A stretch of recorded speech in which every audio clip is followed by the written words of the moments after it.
Que Dieu bénisse puissamment notre frère Yann. Amen. J'en ai fait un, il en a fait un. Et nous sommes bénis. Alléluia. Nombreux comme le sable des plages. Oh, que ce sera beau lorsque nous irons là-haut. Mais, et voyons déjà, qu'est-ce qu'il nous dit? Celui qui est là-haut. Apocalypse chapitre 22. Apocalypse au chapitre 22. Apocalypse au chapitre 22.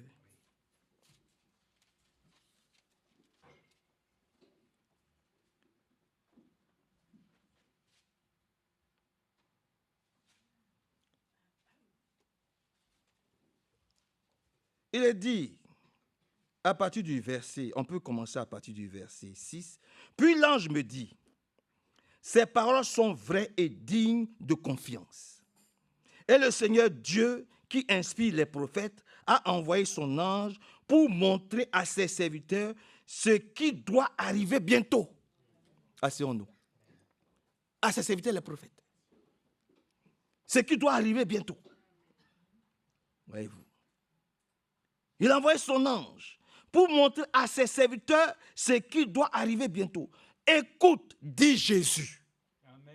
Je viens bientôt. Heureux ceux qui prennent au sérieux les paroles prophétiques de ces livres. Amen. Amen. Heureux ceux qui prennent au sérieux les paroles prophétiques.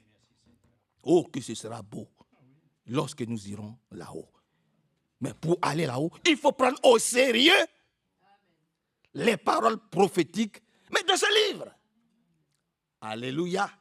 Amen. Descendons un peu par la grâce de Dieu. Il est dit ici, à partir du verset 12, ouais, il dit, écoute, dit Jésus. Écoute, dit Jésus. Là encore, verset 12. Écoute, dit Jésus. Je viens bientôt. Ce n'est pas Jean qui le dit. Mais parce qu'on vient de chanter, oh que ce sera beau. Lorsque nous irons là-haut. Maintenant, Jésus lui aussi, il dit. Et l'ange dit, écoute ce que dit Jésus. Je viens bientôt. Amen. Pour que toi aussi tu puisses dire, oh que ce sera beau.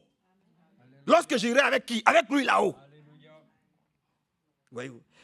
Écoute, dit Jésus, je viens bientôt. J'apporterai avec moi la récompense à donner à chacun selon ce qu'il aura fait. Est-ce que c'est Frère Marcel qui a dit? Il dit, je viens bientôt, dit Jésus, et j'apporte avec moi ma récompense. Alléluia. Et cette récompense, je vais donner à chacun selon ce qu'il aura fait. Lis. Verset 12.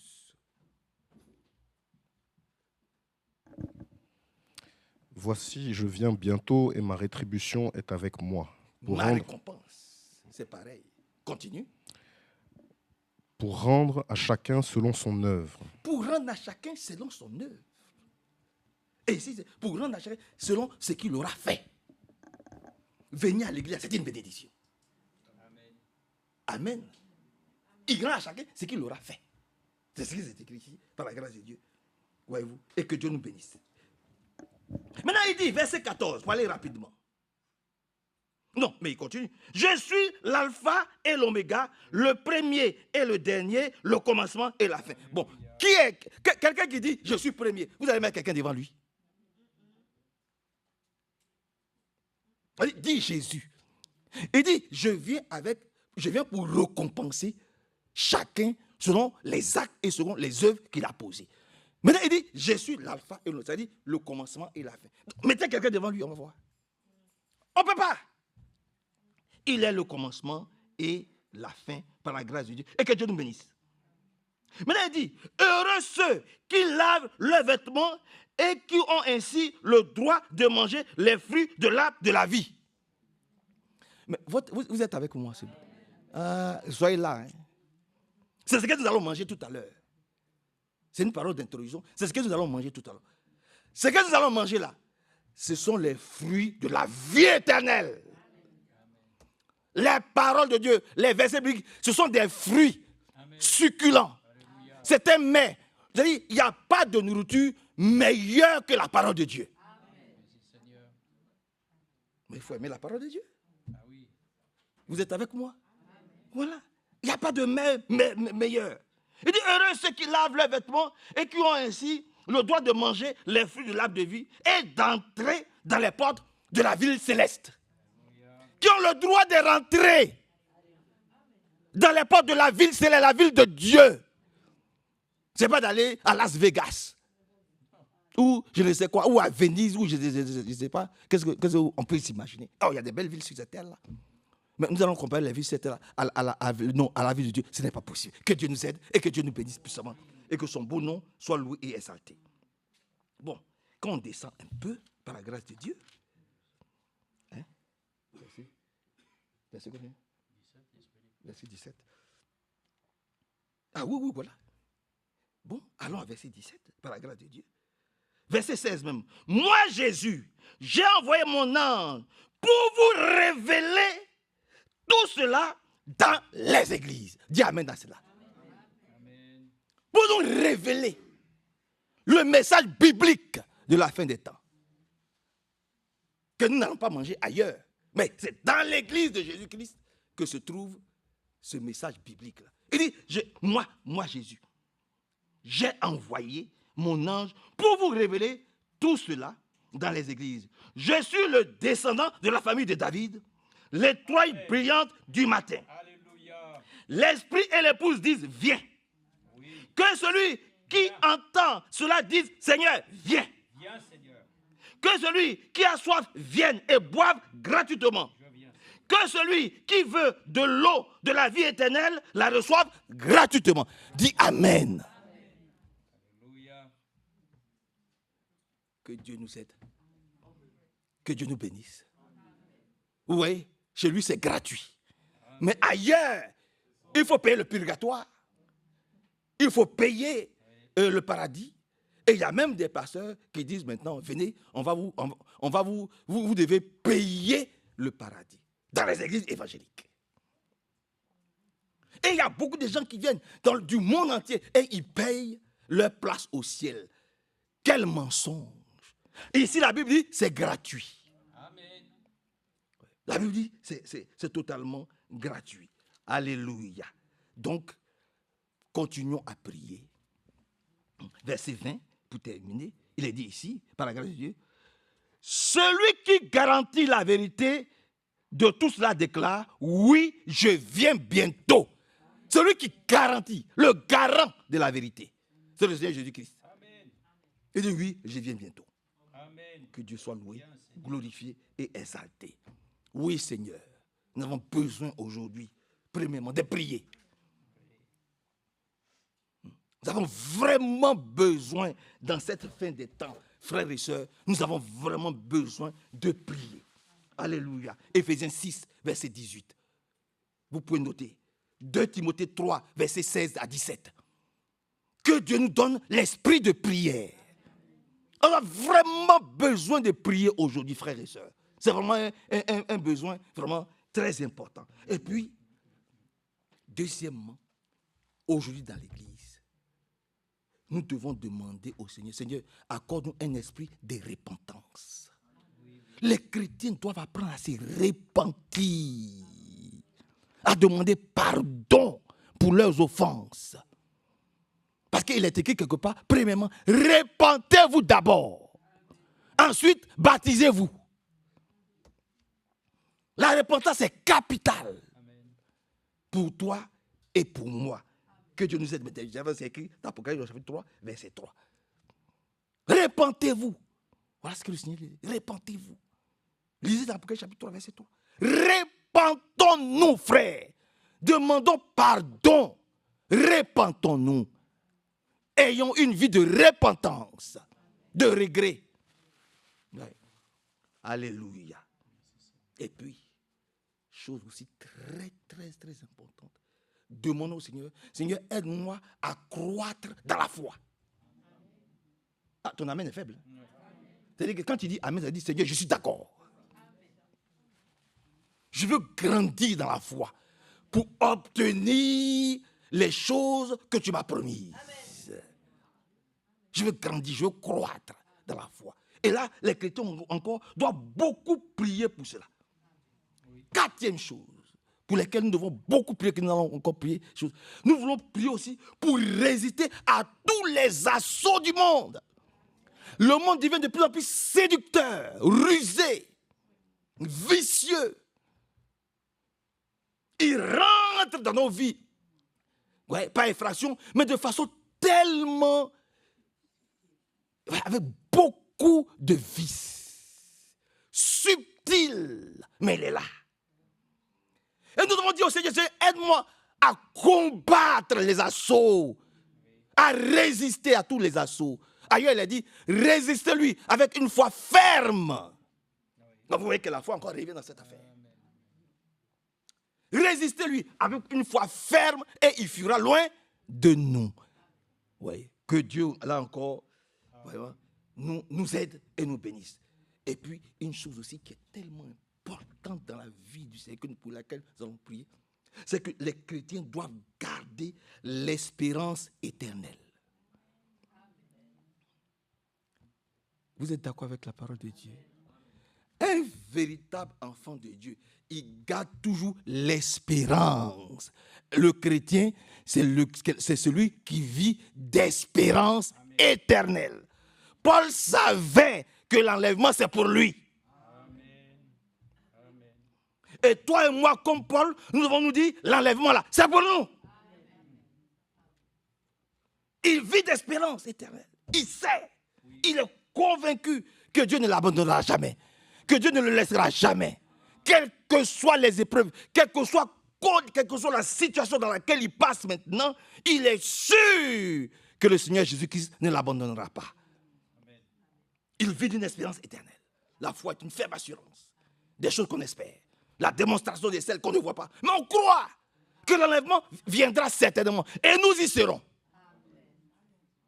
Que Dieu nous bénisse puissamment et que son beau nom soit loué, exalté et célébré. Dieu nous bénisse. Amen. Seigneur, nous remettons ton serviteur dans tes mains. Que tu le bénisses. Que tu le oignes, Seigneur, de ton Esprit Saint. Et que la nourriture, la manne fraîche et céleste qui va être prêchée puisse faire du bien à ton peuple. Nous sommes un petit troupeau rassemblé à tes pieds et nous voulons vraiment nous préparer vraiment pour la rencontre de notre Dieu. Bénis-nous encore sous l'écoute de ta parole. Bénis notre frère, bénis toute cette petite assemblée, bénis notre frère Nino, bénis la sœur Michel, bénis la sœur Christiane Durand, la sœur Christiane Kuko, et notre sœur Evelyne qui est au milieu de nous. Bénis toutes les sœurs, bénis tous les frères, bénis l'Église. Amen. Et tous nos frères, au nom du Seigneur Jésus-Christ. Amen.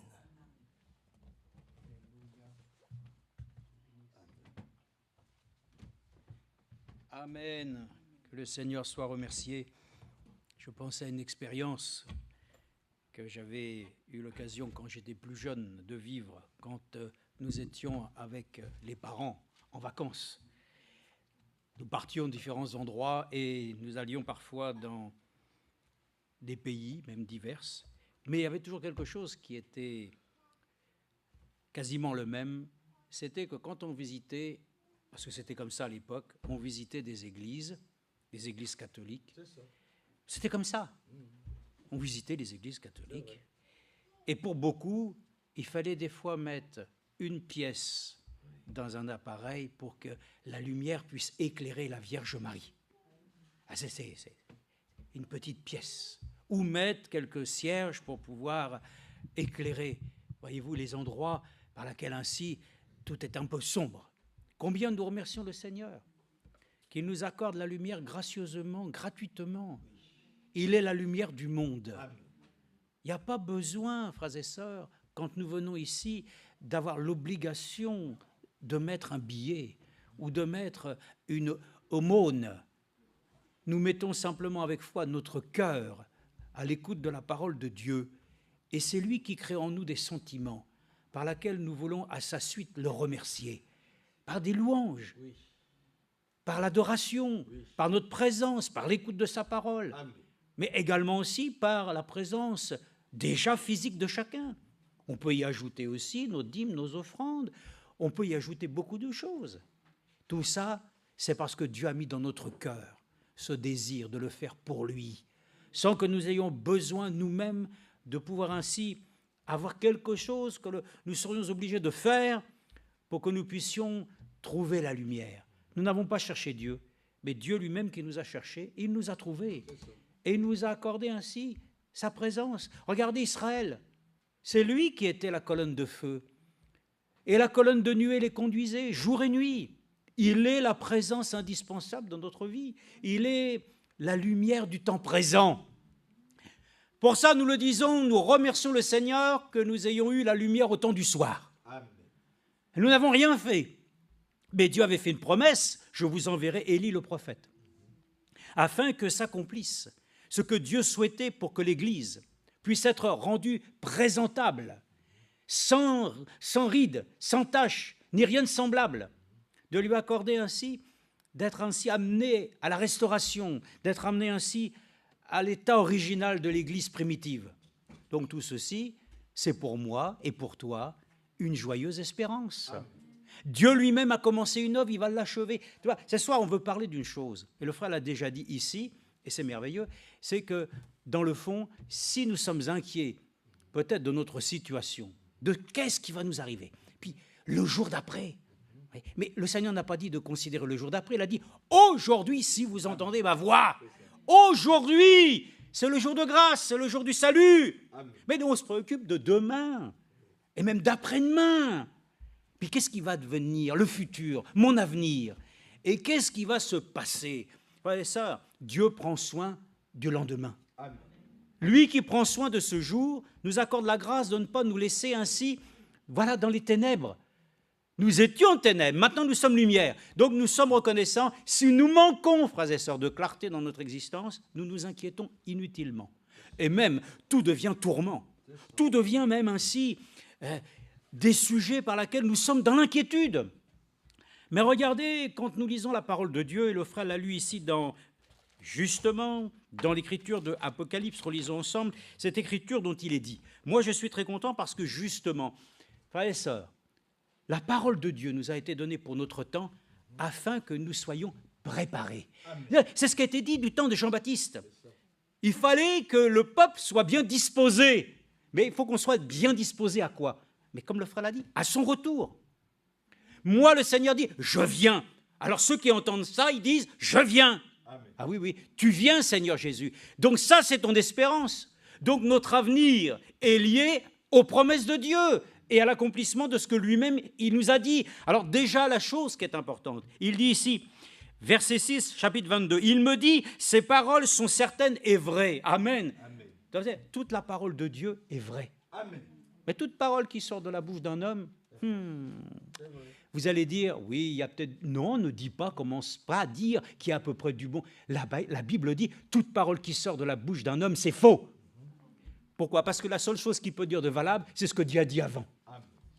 Donc ce soir, si nous voulons dire quelque chose de valable, il faut le tirer et le puiser de là où Dieu l'a déjà dit. Parce que si Dieu dit la vérité, cette vérité nous affranchit. Et cette vérité nous rassure ce soir. Voyez ça, ce message que nous avons reçu, c'est un message de puissance pour que nous puissions être rassurés quand on voit les événements qui se produisent. Ne vous inquiétez pas, tout est en train de se positionner. Les choses doivent arriver comme Dieu l'a dit. Et justement, c'est ce qu'il dit ici. Regardez, il me dit, ces paroles sont certaines et vraies. Le Seigneur, le Dieu des esprits des prophètes, a envoyé son ange pour montrer à ses serviteurs ce qui doit arriver bientôt. Amen. Amen. T'as compris? Dieu te parle pour te dire les choses qui doivent arriver, pour pas que tu sois dans l'inquiétude. Mais nous nous inquiétons de choses sur lesquelles le Seigneur lui-même n'a attiré aucune attention. Lui, il nous dit qu'il nous annonce les choses qui vont arriver en notre faveur, pas en notre défaveur. Donc, accordons-nous la grâce d'entendre la parole de Dieu telle que Dieu nous l'a dit pour notre bien. Amen. On écoute les choses et il semble qu'au lieu que cela produise en nous un bienfait, ça semble plutôt toujours nous attirer vers le bas. C'est pas possible. La parole de Dieu relève. Amen. Parce que le Seigneur l'a dit lui-même que le roseau qui penche, il ne va pas continuer ainsi à l'appuyer. Il va faire tout pour le relever. Donc réjouissons-nous, notre avenir est prometteur. Amen. Dans un monde complètement déchu, dans un monde qui est fini, nous avons quand même un avenir. Gloire à Dieu. Notre avenir ne se trouve pas, bien sûr, sur des choses qui sont éphémères. Mais notre avenir, il est prometteur car Dieu lui-même nous a promis une cité nouvelle. Beaucoup ont travaillé afin de pouvoir eux-mêmes s'emparer de cette chose. Donc nous sommes très heureux de nous dire notre avenir ne repose plus, frères et sœurs, sur simplement, et je le comprends, ceux qui sont plus jeunes, ils considèrent que leur avenir, quand même, j'aurais le droit quand même, normalement, c'est le droit, d'avoir aussi du bonheur. Mais ton bonheur, comme pour tous, reporte d'abord ainsi notre cœur dans le Seigneur. Notre bonheur est en lui. Et toutes les choses qu'il peut nous accorder, dans le fond, c'est lui qui, dans sa grâce, nous l'accordera ou nous l'accordera pas, sachant que le Seigneur sait de quoi tu as besoin. Donc notre avenir ne dépend pas de tes désirs. Notre avenir repose sur la volonté de Dieu qui a prévu pour nous un chemin sur lequel, il a même dit, c'est un chemin étroit. Mais ce n'est pas un chemin périlleux, c'est un chemin sur lequel, même s'il est rocailleux, le Seigneur lui-même nous a accordé la grâce de pouvoir encore nous le dire aujourd'hui, ta vie, ton foyer, ta maison n'est plus un lieu de tristesse, mais c'est devenu ainsi des fois des lieux de débris. Nos vies sont devenues parfois ainsi, tellement ainsi devenues insipides, qu'on se considère comme sans avenir. Ça, c'est faux. Il faut relever ce soir la chose. Nous avons un avenir que le Seigneur nous a promis. Et pour cela, il le dit d'abord pour l'Église. Il ne nous a pas laissés ainsi sans pouvoir être instruits. Et comme nous le lisons ainsi dans le livre de l'Apocalypse, et comme cela est en rapport avec ce que nous venons de lire, il est dit ici, révélation de Jésus-Christ, que Dieu lui a donné pour montrer à ses serviteurs ce qui doit arriver bientôt. Alors, qu'est-ce qui doit arriver bientôt ? Bientôt, le Seigneur va venir, on le chante. Donc, notre avenir est le retour du Seigneur. Ça, c'est notre avenir. Nous n'avons pas besoin de 10 heures de bonne aventure. Nous n'avons pas besoin qu'il y ait dans l'Église une fabrication de dons spirituels par laquelle on a besoin de dire aux gens que des bonnes choses, par laquelle, oh, tu vas être heureux, bientôt tu vas te marier. Mais toutes ces choses-là, Dieu l'a déjà dit dans sa parole. Amen. Il l'a déjà dit. Donc arrêtons, frères et sœurs, de pouvoir ainsi alimenter notre foi simplement par des illusions, mais notre avenir repose dans les promesses que Dieu a faites. Amen. Et c'est tout, frères et sœurs. Et pour cela même déjà pour l'Église, Dieu a pris soin de nous annoncer les choses qui doivent arriver. Alors nous avons, et le frère l'a dit, si tu n'aimes pas la parole, tu ne peux pas lire alors avec enthousiasme ainsi tout ce qui nous a été révélé dans les 7 sceaux. Dans les 7 âges de l'Église, même frère Franck le disait. Ainsi, lorsque nous avons déjà cette lecture, tout est déjà dit là-dedans. Amen. Tout nous est ainsi donné comme la nourriture vraiment au temps convenable. Donc déjà, nous avons de la joie à pouvoir le dire, que tout ce qui nous a été annoncé pour notre temps, ce sont les choses qui doivent venir. Donc demain le lui appartient. Donc demain, ce n'est pas nous, demain c'est lui. Mais nous avons pour besoin, dans notre cœur, de dire que demain, nous avons une assurance. Il y a une promesse qui a été faite et nous devons la tenir dans notre cœur serré afin que nous puissions le dire que le Seigneur lui-même a prévu, qu'il annonce à ses serviteurs ce qui doit arriver bientôt et qu'il a fait connaître par l'envoi de son ange à son serviteur Jean. Donc, frères et sœurs, Dieu nous a tout dit. Le conseil de Dieu nous a été donné. Nous entendons ainsi tout ce que nous pouvons entendre, c'est pour notre perfectionnement. Mais nous avons déjà pour nous l'assurance que demain appartient au Seigneur et que comme nous lui appartenons, ce demain, il m'appartient aussi. Donc demain doit être un jour pour lequel ainsi nous devons nous réjouir. Parce qu'à force de le dire, le Seigneur va venir. Parce que ainsi un jour nous allons voir ce qui nous a été promis, de voir ainsi la gloire du Seigneur apparaître sur ceux qui sont restés fidèles, ceux qui sont restés attentifs. Le frère l'a dit, il faut écouter ce que Dieu dit à l'Église. Et ce que Dieu dit, c'est ainsi précieux pour nous. Si ça n'a plus, frères et sœurs, d'attrait dans notre existence, ton avenir est incertain.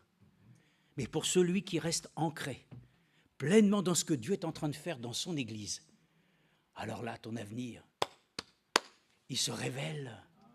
Ce n'est pas une boule par laquelle ainsi une voyante va essayer de t'expliquer que selon tes traits de caractère et ton signe zodiacal, alors il t'est prévu soit des bonnes ou des... Non, Frères et sœurs, nous voulons voir les choses que Dieu nous a données comme espérance vivante et par laquelle ainsi nous n'avons absolument pas besoin que quelqu'un vienne nous donner à nouveau, voyez-vous, par des choses nouvelles que nous aurions besoin de pouvoir dire « tu n'as pas compris vraiment les choses ». Non, non, tu n'as pas la révélation. Voyez, l'ennemi veut toujours ainsi t'affliger. Mais moi, je vous le dis, nous avons tout reçu. Amen. Dieu nous a tout donné. Amen. Les révélations nous ont été accordées. Peut-être que dans notre cœur, ce n'est peut-être pas encore la chose qui devrait être en plénitude, mais nous l'avons reçue et potentiellement, frères et sœurs, nous sommes sous la main puissante de Dieu à nous attendre qu'il puisse nous bénir. Lisons maintenant dans Genèse 44. Oui, frères et sœurs, nous avons un avenir par lequel cet avenir nous a été promis comme un avenir sur lequel nous pouvons faire reposer cette glorieuse espérance sur le fait que Dieu nous a déjà montré que dans les temps les plus anciens, le Seigneur lui-même a pris soin, comme le dit. D'ailleurs, le Seigneur, il prend soin de nous. Accordons-nous la grâce de prendre soin aussi de sa parole. Genèse chapitre 44. Je veux vous lire une chose ici. Certainement qu'il n'y a rien de nouveau, mais cependant, le Seigneur aime bien renouveler encore les choses anciennes. Voilà pourquoi il est dit qu'il va renouveler ce qui a été au début de l'Église.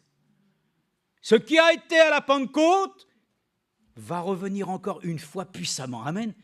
Donc nous n'avons pas de mal à pouvoir le dire, Seigneur, ramène-nous toujours à ce qui a été, même dans les choses primitives, les choses que Dieu lui-même a accomplies pour que son peuple puisse être solide. Alors, Genèse 44, regardez ce qui est dit ici. C'est Joseph. Regardez bien. Hein. Il dit simplement que quand ils sont venus, alors que c'était bien entendu la famine, nous connaissons tous l'histoire. Joseph, c'est le type de Jésus-Christ. Hein? Le fait que le Seigneur lui-même va se révéler bientôt ainsi à Israël. Hein? Il va se révéler, et cette histoire merveilleuse fait qu'à un moment donné, quand Joseph va les recevoir, nous connaissons l'histoire, il ne va pas ainsi, lorsqu'il va se révéler à eux, leur accorder ainsi une pénitence. Il ne va pas leur dire qu'ils ont mal fait. Non, non, lui-même Joseph le dira tout simplement, écoutez, oui, c'est vrai, bon, ça s'est passé comme ça, mais il fallait que les choses en soient ainsi. Moi, je le crois, frères et sœurs. Tout ce qui nous arrive dans notre vie, que le Seigneur a sous son contrôle, doivent nous arriver. Ce n'est pas autrement. Ou alors c'est toi qui décides de ton avenir. J'ai décidé que je vais devenir ainsi. Je vais devenir médecin, je vais devenir... Frères et sœurs, plaçons comme j'ai toujours pensé, disons à Dieu, voilà mes aspirations. Mais il y a une chose, oh Dieu, décide pour moi. Sois mon avenir. Que je ne cherche pas auprès des hommes des situations sur lesquelles je vais me rassurer pour me donner une ambition personnelle. Il y a des aspirations, mais il faut tout remettre au Seigneur. Amen.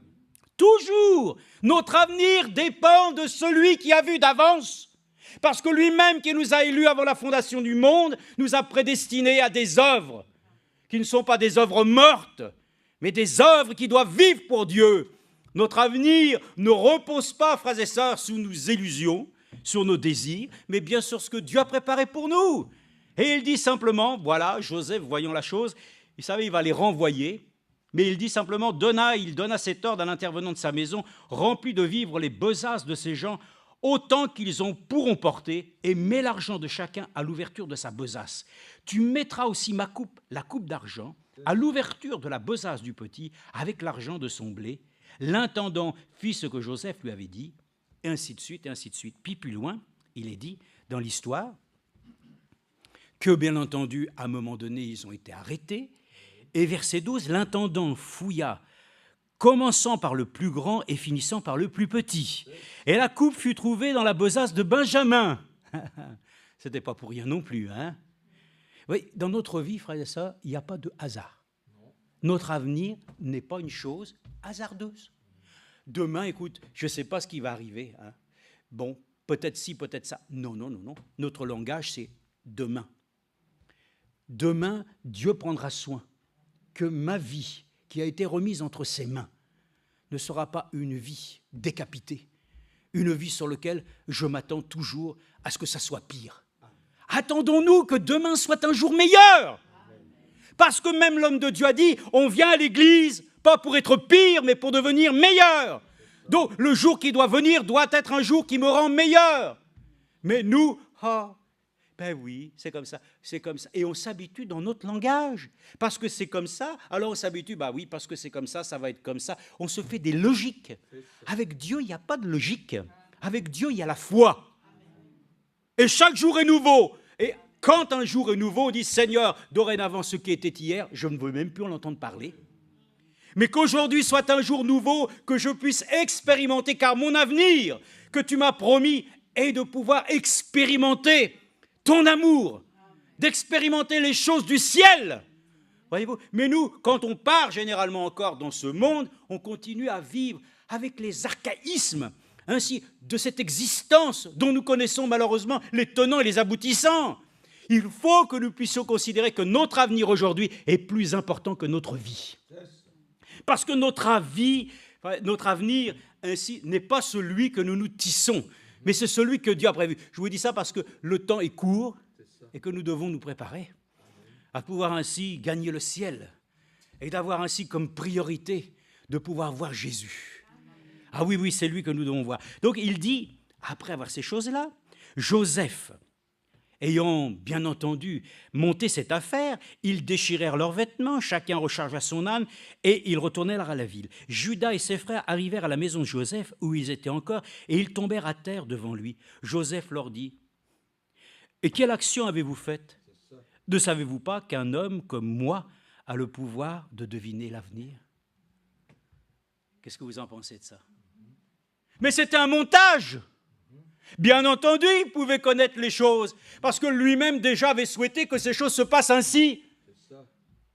Ben, dans le plan de Dieu, voyez-vous, et ça nous allons le voir, hein, personne ne peut deviner l'avenir.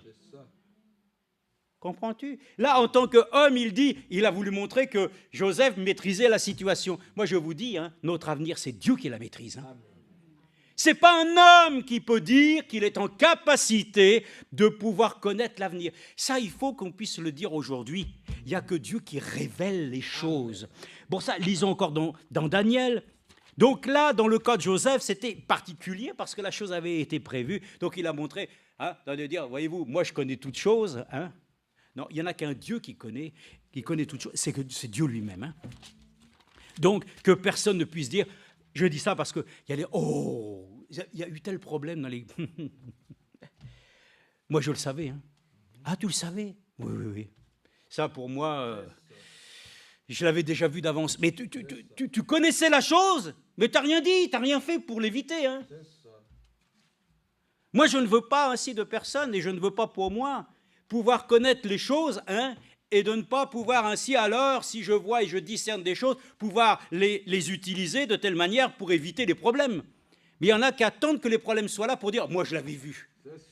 Non, ce n'est pas cet avenir-là, moi, que je veux voir. Puis, vous savez, hein, les gens comme ça pensent toujours qu'ils sont en capacité de voir bien des fois « oh, je vois ce qui va arriver ». Et généralement, c'est jamais bien bon. Ça, que ce soit, nous puissions voir les choses que Dieu a promises. Amen. Et les choses sur lesquelles ainsi nous pouvons avoir des doutes, mettons-les de côté, afin que nous soyons rassurés qu'il n'y a qu'un seul Dieu qui lui-même peut connaître. Vous savez, il y avait Paul qui a été... Moi, je ne sais pas comment Paul... Je ne peux pas comprendre pourquoi Paul, il y avait cette personne qui était là, et partout où il allait, cette personne était là en disant, il va vous arriver ceci, il va vous arriver cela. Et Paul était là, d'accord, bon, ok. Il continue. Mais un jour, il en a eu marre. C'était l'esprit de Python. L'esprit de Python, voyez-vous, alors on va dire, mais je ne comprends pas, parce que l'esprit de prophétie, il annonce les choses qui doivent arriver. Mais cette personne-là annonçait bien des choses qui devaient aussi arriver. Mais Paul, ainsi, a montré que ce n'était pas l'esprit du Seigneur, mais c'était un mauvais esprit. Alors, frères et sœurs, notre avenir, ça doit être le Saint-Esprit qui nous le révèle. Ça ne doit pas être quelque chose d'autre. Hein. Ce n'est pas quelqu'un qui doit te donner ton avenir. Hein. À moins que Dieu parle pour une chose précise. Moi, je veux une chose, c'est que mon avenir, c'est Dieu me le révèle à moi. Moi, mon avenir. C'est l'avenir que le Seigneur m'a vu. Donc, ainsi, Paul a pu dire, ça suffit maintenant. Esprit de Python, je te censure. Il y en a assez de nous dire les choses qui doivent arriver. Hein. Dieu lui-même est suffisant pour nous parler. Donc, avec ça, ton avenir repose dans celui qui doit parler pour toi. Les gens diront, qu'est-ce que je dois faire? Ah, mais moi, je ne sais pas, moi. Ce que nous savons, c'est que la parole de Dieu, elle, doit nous conduire à savoir quoi prendre comme position quand il y a des difficultés dans nos vies. C'est la parole de Dieu qui doit nous conduire. Il y a des gens qui attendent toujours une réponse des hommes de Dieu. Mais qu'est-ce que je dois faire, frère? Parce que comme si qu'il y a un homme qui peut donner la réponse pour un autre. Il n'y a que Dieu qui donne la réponse. Personne ne peut donner une réponse pour un autre. N'attendez jamais que quelqu'un vous dise ce que vous devez faire. Dieu doit vous convaincre lui-même. Mais il utilisera des hommes afin que, ainsi au sujet de sa parole, elle soit donnée pour que tu puisses prendre toi-même ton avenir en main. Avec le Seigneur, mais jamais avec quelqu'un. Donc, ne savez-vous pas que Joseph, il est capable de pouvoir savoir l'avenir? Écoutez, moi je vois Daniel, comment il dit ces choses, et nous le connaissons puisque nous les avons déjà lus, mais c'est dans Daniel chapitre 2, verset 25.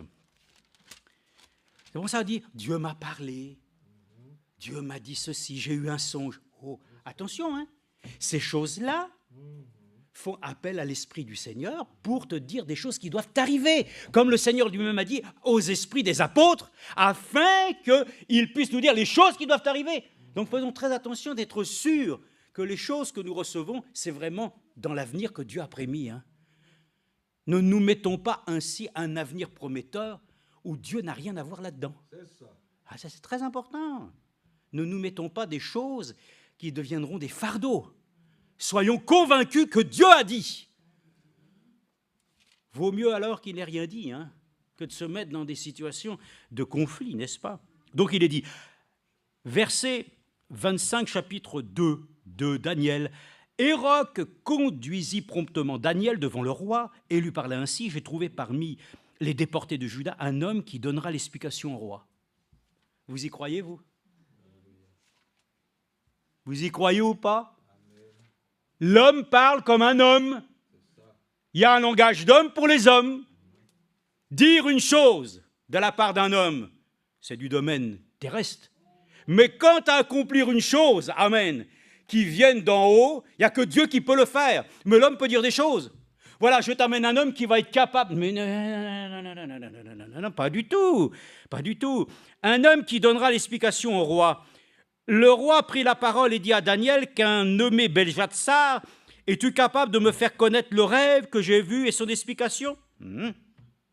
Daniel répondit en présence du roi et dit, le mystère que le roi demande à comprendre, ce ne sont pas les sages, les astrologues, les magiciens, les devins qui sont capables de l'indiquer au roi. Mais il y a dans les cieux un Dieu qui révèle les mystères. Amen. Et qui a fait connaître au roi Nebuchadnezzar ce qui arrivera dans la suite des temps. Amen. Dieu nous a parlé. Il a envoyé son prophète pour nous dire les choses qui doivent arriver pour notre temps, pour l'Église aujourd'hui.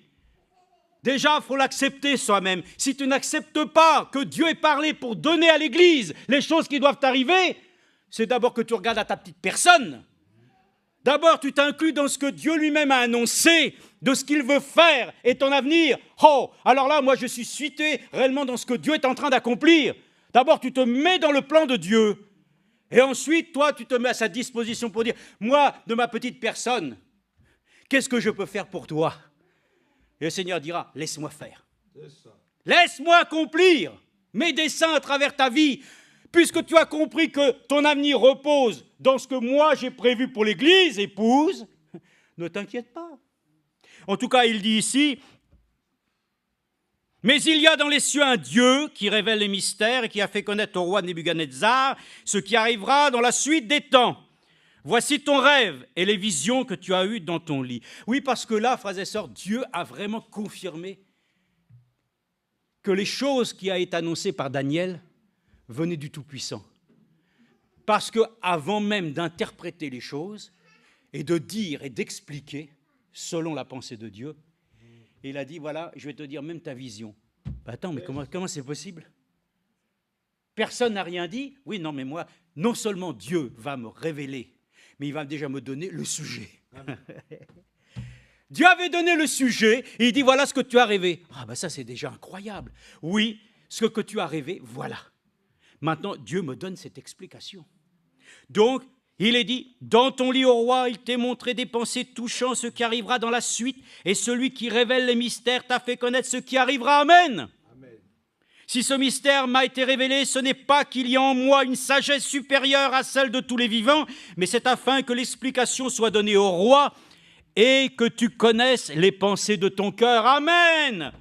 Regardez le ministère de Jésus-Christ, qui s'est retrouvé aussi dans le ministère ainsi de Frère Branham. Il avait la capacité de pouvoir révéler les secrets des cœurs.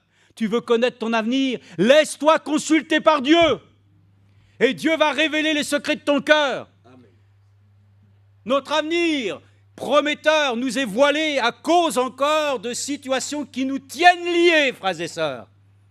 Mais lorsque, comme le frère et nous allons le lire, que les cœurs viennent au Seigneur, cœurs repentants et pénitents, Dieu révèle ses voies. Dieu ouvre ton entendement et tu commences à percevoir que les choses qui sont devant toi sont comme une mer que Dieu a ouverte. Comme quand il avait ainsi mis ce peuple devant ainsi la mer Rouge et qu'ils étaient là, démunis, incrédules, pensant maintenant tu nous as emmenés ici pour nous mettre quoi? Dans un lieu de mortel. Moïse devait supporter beaucoup, hein. Mais il est dit, voyez la puissance de Dieu. Alors il a ouvert la mer en deux. Dieu leur avait accordé ainsi déjà, mais ils n'avaient pas pris en compte. Il avait déjà parlé qu'il allait les faire quitter l'Égypte pour les emmener dans un pays, amen, où coule le lait et le miel. Notre avenir, frères et sœurs, repose déjà dans un cœur paisible, hein, qui se laisse simplement, docilement amener à la vision céleste. Paul l'a dit. J'ai été amené à considérer la vision céleste et je n'ai pas pu y résister. Ne résistons pas à la vision céleste, frères et sœurs. Voyez-vous, notre avenir repose dans ce que Dieu veut accomplir dans son Église. Mais toi, tu veux d'abord connaître pour toi. Laisse d'abord Dieu faire la chose pour son Église. Si tu es membre de son Église, les choses que Dieu a prévues pour toi, c'est une chose naturelle qui va se passer. Nous nous préoccupons de ce que nous allons devenir. Oh, qu'est-ce que je vais devenir? Et puis écoutez, ça suffit aussi cette histoire de dire toujours « Et pourquoi c'est à moi que ces choses arrivent ?»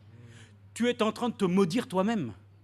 Mais moi je dis Seigneur, je ne me pose pas la question de savoir pourquoi il m'arrive ces choses. Parce que je sais que tu m'as promis que je serai béni, que je serai dans tes mains un outil sur lequel tu vas le façonner pour qu'il devienne ainsi un reflet de ta gloire. Alors moi je sais pourquoi les choses m'arrivent dans ma vie, parce que Dieu lui-même l'a dit, si les épreuves semblent être pour vous un sujet de tristesse, il produira avec le temps une gloire. Ah oui, frères et sœurs, nous sommes heureux. Demain appartient au Seigneur et nous avons confiance qu'entre ses mains tout se passera très bien. Donc déjà, frères et sœurs, notre avenir, ce n'est ni dans ce que nous avons lu ici, ni dans les personnes qui sont en capacité de prédire les choses. Dieu a donné des prophètes, ça me suffit.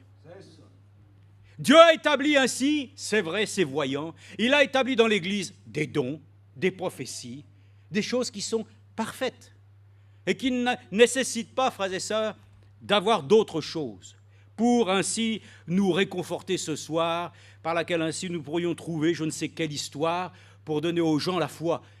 La foi vient de ce que nous entendons, de la parole de Dieu.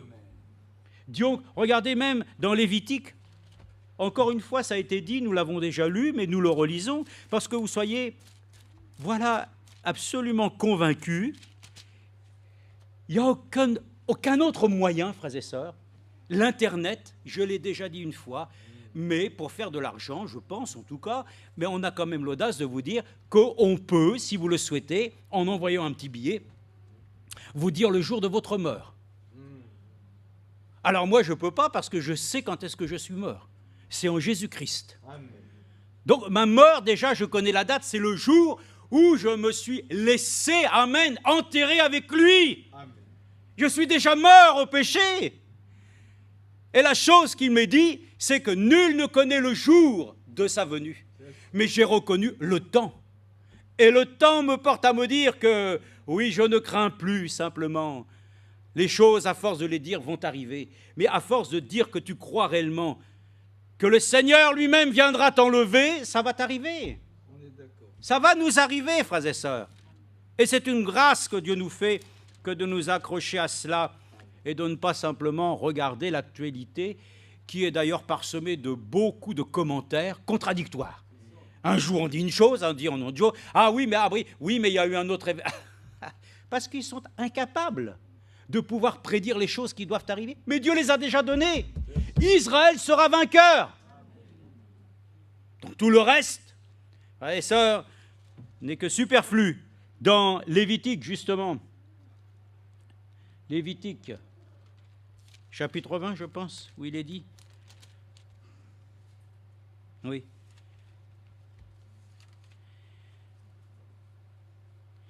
Oui, c'est ici, il est écrit.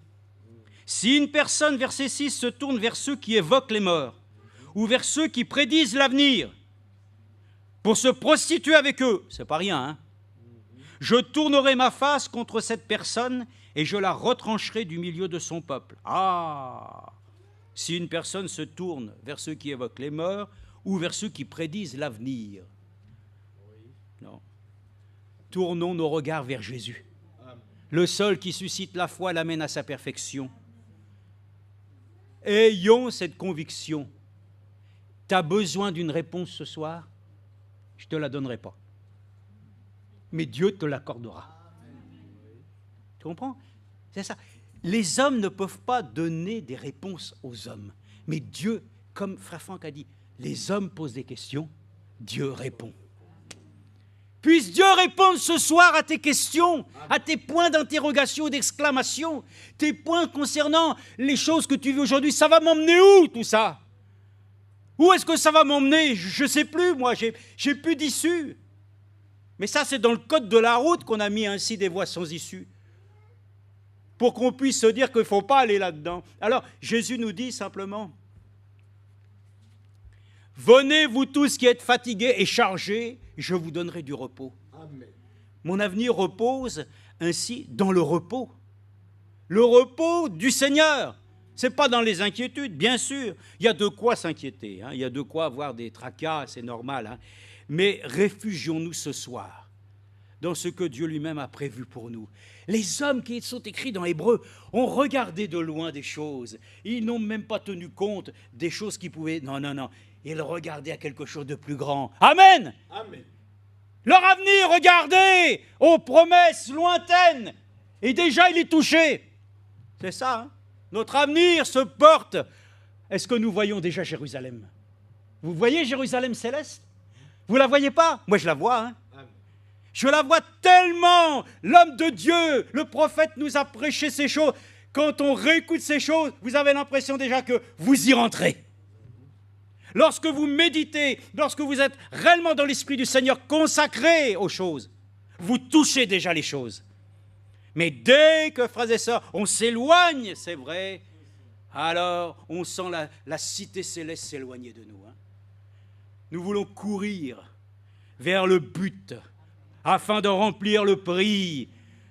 Voyez-vous, ils n'ont pas regardé aux choses même temporaires qu'il pouvait disposer. Christ lui-même n'a même pas regardé la gloire qui pouvait lui être ainsi accordée, mais il a regardé à toi, il a regardé à moi. Jésus a regardé à un avenir, non pas pour des choses terrestres, mais il a dit, ô Père, qu'il en soit fait selon ta volonté, Amen. Car il a dit ainsi, l'avenir, ainsi de ma création, repose dans ce que je vais accomplir. Et il l'a accompli, Amen. Donc c'est important de voir ces choses. Rien ne peut être ainsi donc accordé à des choses qui viendraient de l'humain. Regardez même ce qui est dit ici dans Psaume 37. Psaume 37.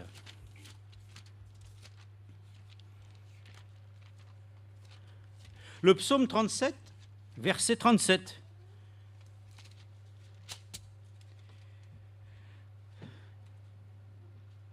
Verset 34, « Espère en l'Éternel, garde sa voie, et il t'élèvera pour que tu possèdes le pays. » Alléluia. Amen.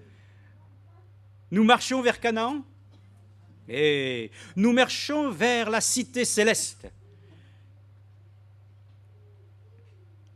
Tu verras les méchants retranchés. J'ai vu le méchant dans toute sa puissance. Il s'étendait comme un arbre verdoyant. Il a passé, et voici qu'il n'est plus. Je l'ai cherché, mais il était introuvable. Alors là, il y a différentes versions et je vais vous donner, la première qui est la mienne. Observe ce qui est intègre et regarde ce qui est droit.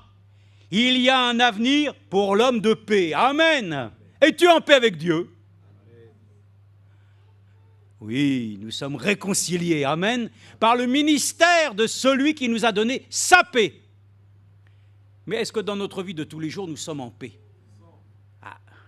Beaucoup de problèmes, de situations de combat, de lutte, de difficultés, de travail. Et puis, on arrive à imposer ces choses comme des certitudes qui doivent nous empêcher de prospérer.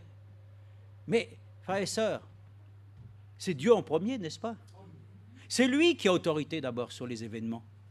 Et les événements d'aujourd'hui nous enlèvent souvent notre paix. Nous ne sommes plus en quiétude. Nous avons ainsi trop de soucis. Eh oui, mais c'est comme ça que le Seigneur l'a dit. Et la bonne semence, elle tombe dans une terre, mais les soucis de la vie étouffent. Et puis à un moment donné, j'asphyxie. Que Dieu nous aide. Les choses qui nous arrivent, si nous le croyons, il n'a rien qui ne t'arrive que Dieu ne le permette. Car toute chose concourt au bien de ceux qui aiment Dieu. Voilà mon avenir. Elle repose avec certitude que demain lui appartient. De toute façon, demain, qu'est-ce que tu vas faire? C'est toi qui vas gérer ton demain. Tu ne sais même pas s'il va y avoir un demain. Et puis demain, c'est nous qui allons, là on va prendre les choses en main. Mais je vais vous dire une chose, on va le lire tout à l'heure, mais la pensée c'est ça. Les hommes disent, demain nous allons faire ceci, demain nous allons bâtir, demain nous allons faire, nous allons dire, nous allons penser, nous allons... Mais le Seigneur dit, c'est dans Jacques, mais il dit, oh combien nous serions mieux de dire, nous ferons ceci si Dieu le permet. Demain, frères et sœurs, appartient au Seigneur, mais nous sommes tranquilles. Le Seigneur, demain, nous accordera certainement son aide, elle est précieuse. Alors, il y a un avenir pour l'homme de paix. Et j'ai une autre version, il est dit,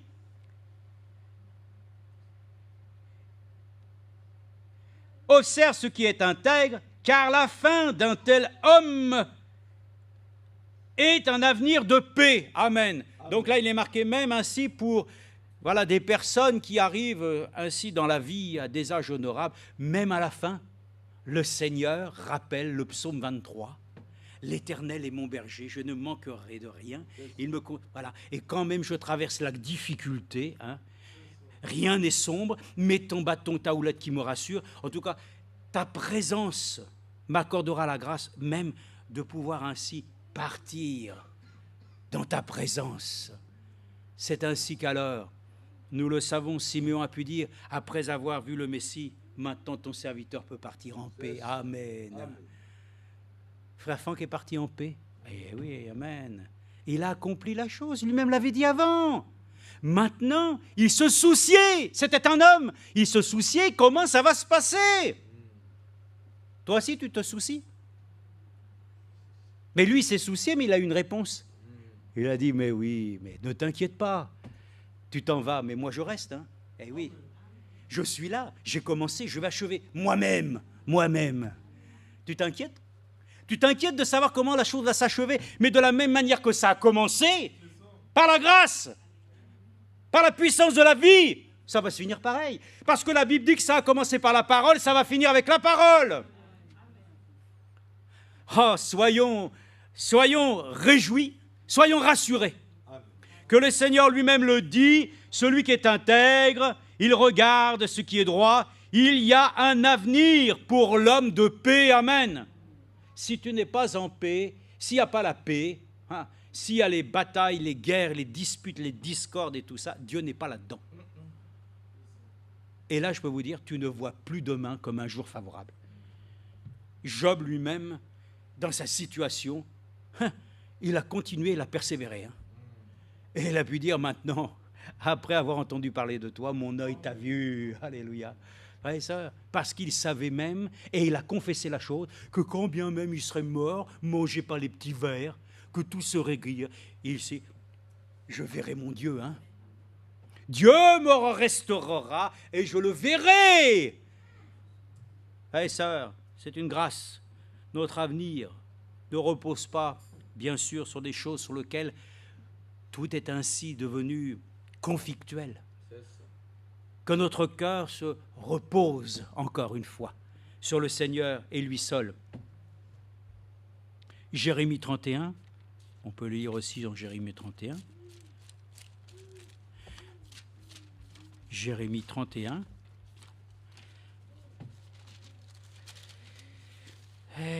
Jérémie 31, voilà.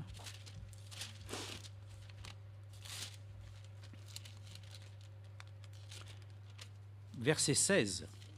Jérémie 31, verset 16. Ainsi parle l'Éternel. Amen. Ça c'est bon, hein, quand c'est lui qui parle, gloire à Dieu. Mais dans toute la Bible, c'est lui qui parle. Retiens les pleurs de ta voix, les larmes de tes yeux, car il y aura un salaire pour tes actions. Amen. C'est lui qui rétribue, le Seigneur. Hein. Alors, nous le savons, tous les efforts et toutes les choses que nous avons dans notre vie, Dieu a fait une promesse, il est rémunérateur. Amen. Il va nous récompenser. Alléluia. Amen. Ils reviendront du pays de l'ennemi, il y a de l'espérance pour ton avenir. Amen. Il y a une glorieuse espérance. Ce fera la lu dans l'Apocalypse 22. Le Seigneur dit, je viens. Et nous, l'Esprit et l'Église disent, viens Seigneur Jésus. Et que celui qui veut prendre gratuitement de l'eau, j'ai soif, prends-le, c'est gratuit. Frères et sœurs, nous sommes sauvés par grâce, c'est-à-dire gratuitement. Ne croyons pas qu'aujourd'hui, nous allons gagner le ciel en faisant quelque chose de nous-mêmes. Ça a commencé par la grâce, ça termine par la grâce. Il a commencé lui, il doit achever lui. Ne t'inquiète pas. Pourquoi? Parce que tu ne sens pas l'onction. Tu ne sens pas l'effet du Saint-Esprit. Alors, tu t'attristes. Comme si que le Seigneur lui-même va tenir compte de tes sentiments. Hein? Des sentiments, vous savez, c'est trompeur.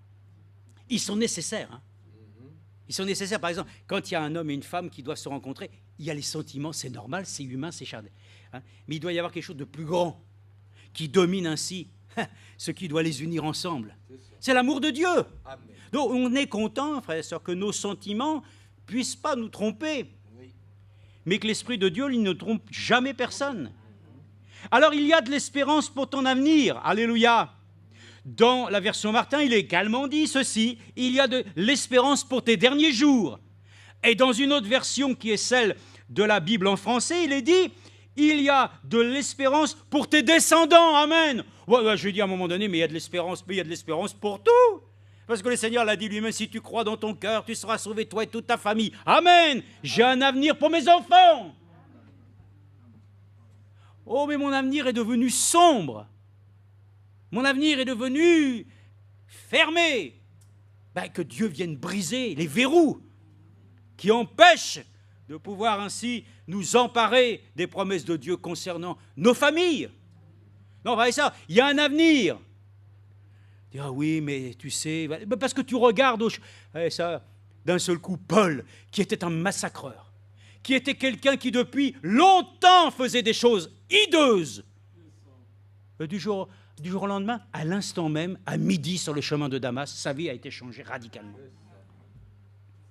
Il y a de l'avenir pour ceux qui ont confiance en l'Éternel. Tes fils reviendront dans leurs frontières. Amen. Tiens donc, ils sont sortis. Oui, ils se sont donné des visas pour aller visiter d'autres pays.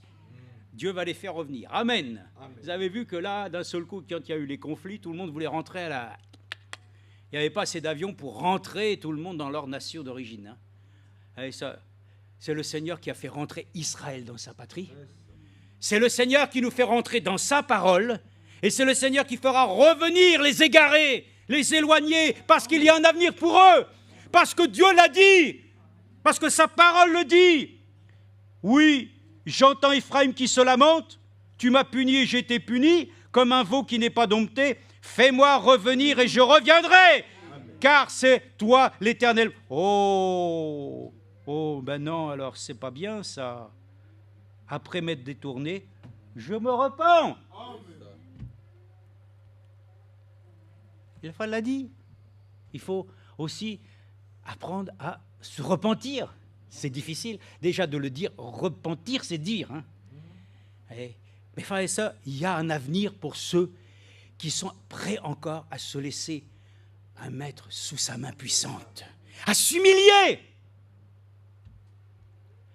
L'avenir n'est pas simplement dans ta connaissance, dans ma connaissance de ce que nous avons reçu. Notre avenir, c'est dans l'œuvre que Dieu doit achever.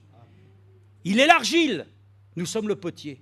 Dieu nous accorde la grâce. Oui, frère et sœurs, il y a de l'espérance pour tes derniers jours, pour tes descendants. Amen. Pour toi, pour moi, pour nous tous, il y a un avenir. Mais notre avenir ne repose plus, frères et sœurs, sur des choses bancales. Tout doit reposer sur un socle commun. Le message puissant révélé pour notre temps est ainsi tout ce qui nous porte les uns et les autres vers le haut. Demain sera un jour où tu seras plus grand qu'aujourd'hui. Mais toi, tu te vois plus petit. C'est comme Israël. Oh, Dieu lui dit, c'est pour toi. Ils reviennent. Non, nous, on est des petites sauterelles. Toi aussi, tu te dis que tu es une sauterelle? Dieu a dit que tu étais quoi? Un animal? Tu es quoi? Tu es un fils et une fille de Dieu. Amen. Et en tant que fils et fille de Dieu, il a fait aussi mention que nous avons le droit d'être enfants de Dieu. Notre avenir, c'est d'être ainsi, justement, de ceux qui sont dans l'accomplissement de la promesse de Dieu qui nous a engendrés. Nous avons été engendrés par le Fils. De même que le Fils a été engendré par le Père, nous sommes engendrés. Et puis ainsi, voilà, nous nous reposons pleinement sur l'action accomplie. Et ça, si nous ne faisons pas confiance à Dieu, à qui allons-nous nous faire confiance ce soir? C'est dans notre aubaine. On va bientôt terminer, mais on va lire dans Genèse encore. Et puis on va essayer de voir qu'aussi le Seigneur a dans le temps toujours aussi exhorté. Parce que dans le fond, les premiers chrétiens, ils disaient quoi, eux? Attendez, les premiers chrétiens, ils disaient une chose. Maranatha, Jésus vient bientôt. Donc eux, ils avaient compris que quelque chose de plus grand devait arriver que le simple sort des humains, hein, et de voir que, bon, ben, ma foi, on vit ça et puis... Oh non, frères et sœurs. Nous devons vivre vraiment de cette espérance glorieuse que le Seigneur nous a donnée à tous. Son retour est proche.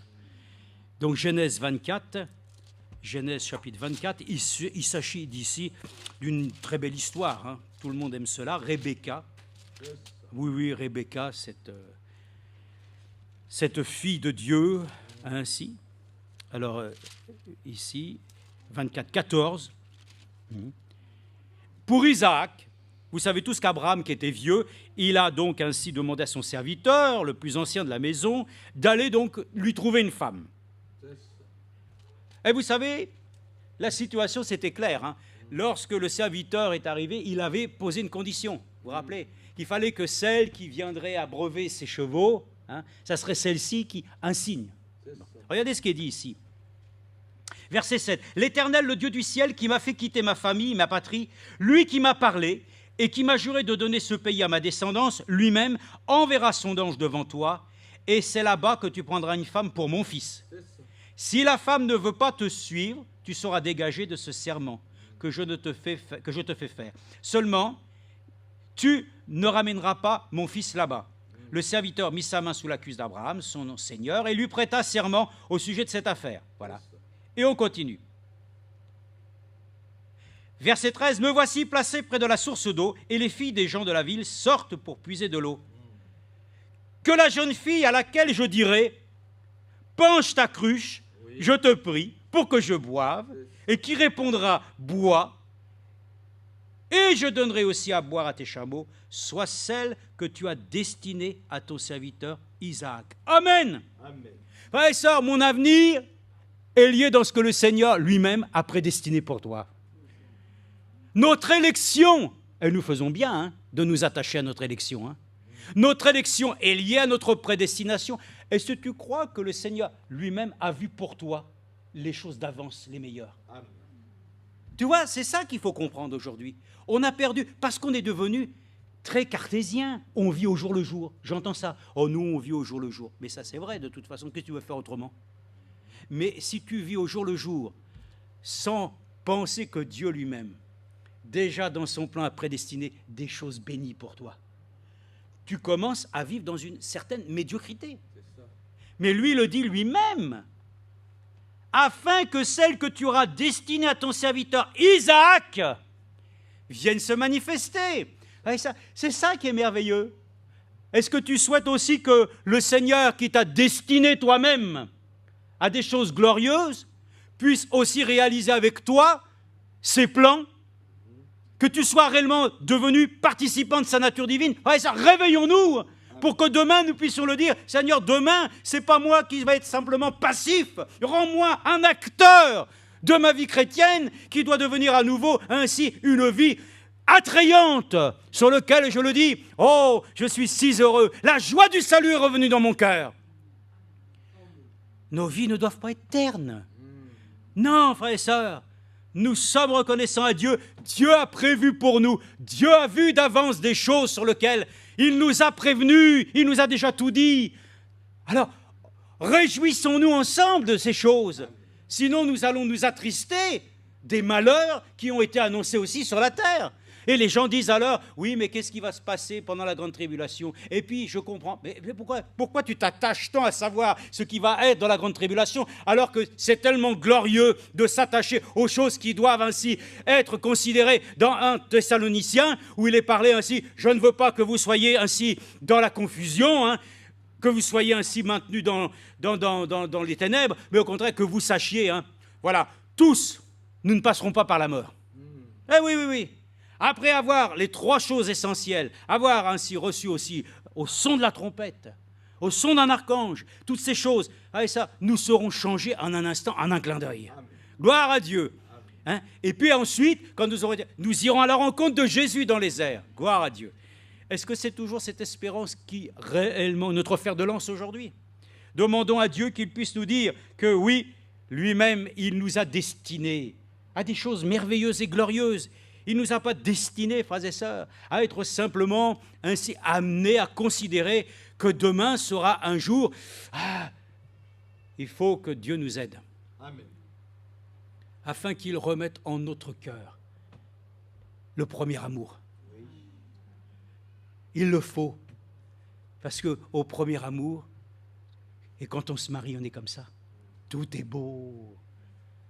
Il n'y a rien, il n'y a personne qui va venir nous couper l'herbe sur le pied. Tout est... Voilà. Et Dieu lui-même, il dit, oui, c'est bien. Heureusement que je suis là. Mais il est avec nous. Soyons même des fois un peu, excusez-moi, prenez-le entre guillemets, mais devenons un peu inconscients. Parce qu'à force de réfléchir... c'est ça. Il faut qu'on devienne comme ça, frère et sœur. On devient tellement, c'est tout raisonné, tac, là, les réunions, tac, tout est programmé, tac, fait. Oh là là, que Dieu nous accorde une vie de l'esprit. Une vie de l'esprit, frères et sœurs. Ce message n'est pas venu nous bétonner, il est venu nous sceller. C'est la différence, Nous sommes scellés pour la gloire. 1 Corinthiens 2,7. Oui, juste 1 Corinthiens 2,7, je le lis. Et puis comme ça, 1 Corinthiens 2,7. Cependant, c'est une sagesse que nous prêchons parmi les païens, sagesse qui n'est pas de ce siècle. Alléluia! Eh oui, ne vous conformez pas au siècle présent, ni des princes de ce siècle qui vont être réduits à l'impuissance. Nous prêchons la sagesse de Dieu, mystérieuse et cachée, que Dieu avait prédestinée avant les siècles pour notre gloire. Amen. Oh, ça, c'est merveilleux, parce que nous allons vers l'avenir, sachant que lui, avant même que cet avenir ne soit, il avait déjà vu d'avance. C'est merveilleux. Notre avenir repose dans ce que lui a vu d'avance.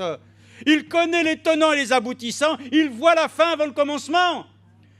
Faisons-lui confiance.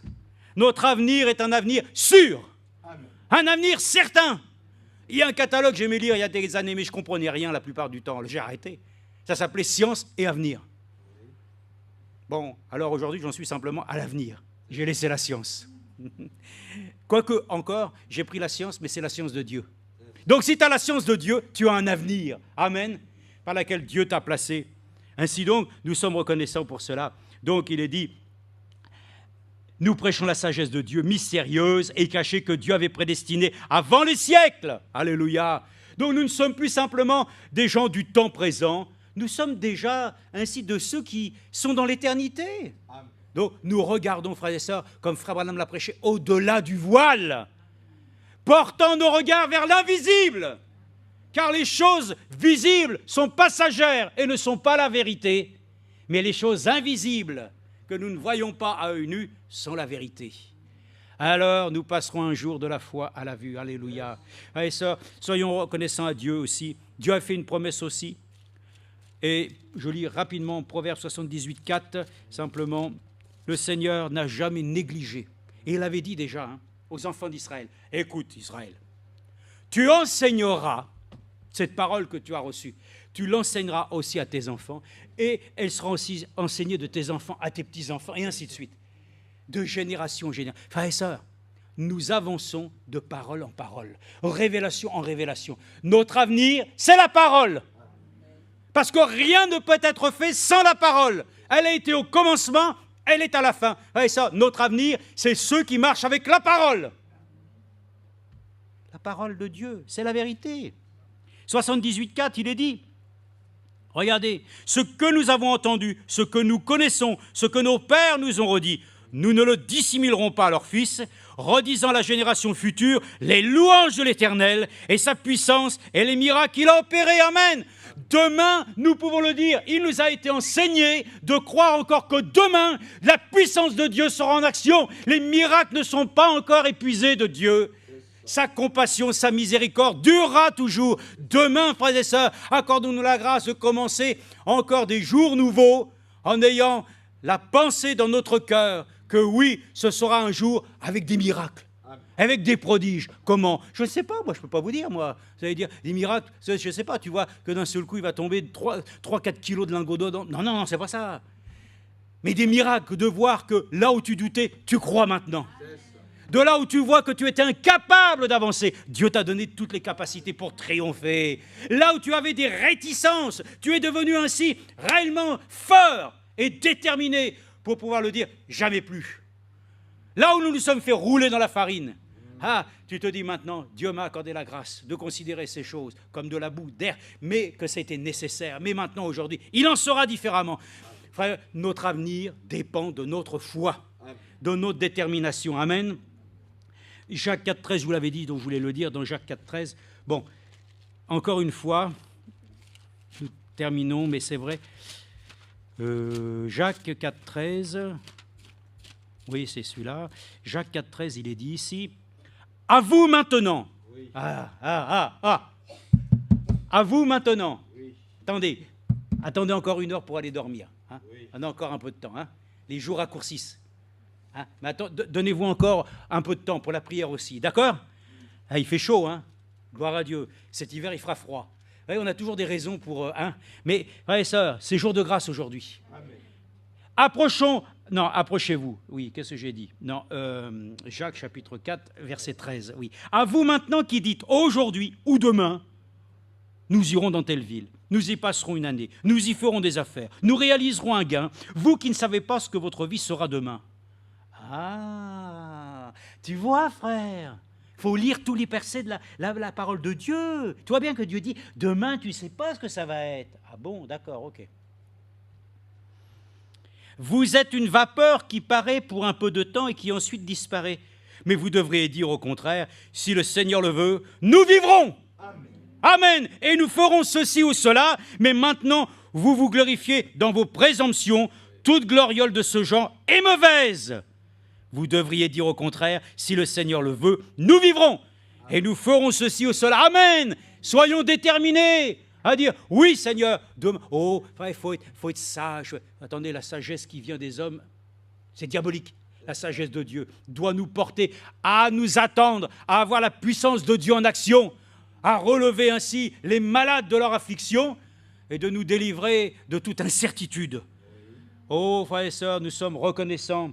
Et comme 1 Corinthiens 15, 32 le dit, bon, ça aussi, 1 Corinthiens 15, 32, où il est dit, beaucoup, voyez-vous, bon, ils n'ont pas d'avenir. T'as pas d'avenir? Bon, mais moi j'en ai un avenir. Et tu vas en avoir un qui doit être certainement béni. Mais 1 Corinthiens, je le lis vite fait, 1 Corinthiens chapitre 15, verset 32, 1 Corinthiens 15, 32, il est dit ici, regardez bien. Oh, oui, c'est ça, regardez. Oh, verset 31, « Chaque jour, je suis exposé à la mort. Je l'atteste, frère, par la gloire dont vous êtes pour moi le sujet en Christ, notre Seigneur. Si c'est dans des vues humaines que j'ai combattu contre les bêtes à Éphèse, quel avantage m'en revient-il? Ça, c'est encore une question, j'ai lu ça dernièrement, on ne sait pas trop ce que ça veut dire. Ça veut dire que Paul aurait combattu certainement dans certaines choses. Bon, bref, il dit lui-même qu'il a combattu ainsi contre des bêtes à Éphèse, donc dans un cirque apparemment. Quel avantage m'en revient-il si les morts ne ressuscitent pas? Alors mangeons et buvons, car demain nous mourrons. Non, demain nous vivrons. C'est vrai, demain nous vivrons. Ne vous y trompez pas, les mauvaises compagnies corrompent les bonnes mœurs. Et dernière chose, allez, je prends vraiment la dernière, c'est parce que c'est important aussi pour nous, pour la prière. C'était dans Nombre 11, 18, pour nous dire, Nombre 11, 18, et vraiment, nous arrêtons là. Nombre 11, 18, une écriture, où il est dit ici, regardez, pour nous. C'est vrai que demain, je vous ai dit, nous devons le prendre, mais il y a une chose aussi que nous devons faire, et c'est ce soir que nous l'a été dit aussi, dans la parole, dans l'introduction. L'Éternel dit à Moïse, verset 16, « Rassemble-moi près de moi 70 des anciens d'Israël, de ceux que tu connais comme anciens et officiers du peuple, amène-les à la tente de la rencontre, et qu'ils s'y tiennent debout avec moi. Je descendrai là, et je te parlerai, je prendrai de l'esprit qui est sur toi, et je le mettrai sur eux, afin qu'ils portent avec toi la charge du peuple, et que tu ne la portes pas à toi seul. Tu diras au peuple, sanctifiez-vous pour demain, et vous mangerez de la viande, puisque vous avez pleuré aux oreilles de l'Éternel en disant, qui nous fera manger de la viande? Car nous étions bien en Égypte. Oh, ouais, ça. Là où nous étions hier, c'était certainement déjà très bien par la grâce de Dieu. Mais demain sera quelque chose de mieux. Amen. Nous tendons vers la perfection. Mais il dit, si nous envisageons à demain, il dit aussi, tu diras au peuple, sanctifiez-vous pour demain. Que demain aussi, nous puissions le voir, que notre vie, si elle devient meilleure, c'est parce que celui qui se sanctifie encore. Amen. Que celui qui a déjà, par la grâce de Dieu, apprécié sa bonté, son amour, demain sera un jour meilleur. Donc notre avenir nous appartient, bien que Dieu déjà, lui, l'ait dessiné. Mais cet avenir-là, si tu le veux, tu le saisis, je le prends. Notre avenir, il est bon. Et dans les temps qui sont si mauvais, nous faisons tout reposer, non pas dans des espoirs, mais des grandes espérances. Et les espérances, frères et sœurs, nombreuses que Dieu nous a données, et celles que nous avons lues, c'est son retour. Donc vivons vraiment avec la joie dans notre cœur. Accorde-nous la grâce de nous en remettre à lui et de pouvoir ainsi le dire vraiment, demain, non, nous n'allons pas manger et boire pour mourir, mais nous le ferons et nous vivrons. Demain sera un jour sur lequel encore je pourrai m'attendre à voir d'un seul coup des choses que je n'avais même pas envisagées. Attends-toi, attends, et moi aussi je m'attends à des choses glorieuses qui vont nous amener ainsi à pouvoir être plus conformes à la nature de notre Seigneur Jésus-Christ. Hein? Que Dieu nous bénisse. Hein? Ah oui, vraiment, tous ensemble, nous puissions glorifier le Seigneur.